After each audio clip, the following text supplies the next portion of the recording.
Ces ruines sont dignes d'un véritable décor de film. Situées à 25 km au nord de Midelt, au pied du mont Hayashi, se trouvent les mines de plomb d'Aouli. Après la découverte de premiers gisements en 1907, la société Les Mines d'Aouli est ensuite créée par les Français. De nombreuses infrastructures s'y sont développées, notamment un chemin de fer.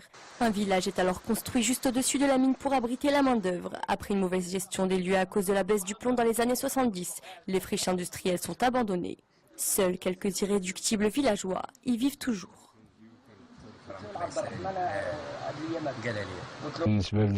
Nous vivons très bien ici.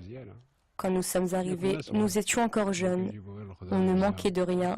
On nous ramenait des légumes, de la nourriture. Tout le monde travaillait. Mais aujourd'hui, il n'y a plus rien du tout. Tout a disparu. Cet homme a conservé de nombreuses archives sur les 1500 personnes qui travaillaient à Aouli. Bon nombre d'entre eux sont décédés, certains ont succombé à la silicose, maladie respiratoire due à l'inhalation de particules très souvent présentes dans les mines. Aujourd'hui, les descendants des miniers marchent sur les traces de leurs parents et se rendent dans les grottes à la recherche de minerais. Les revenus ne sont pas stables, ça dépend des jours.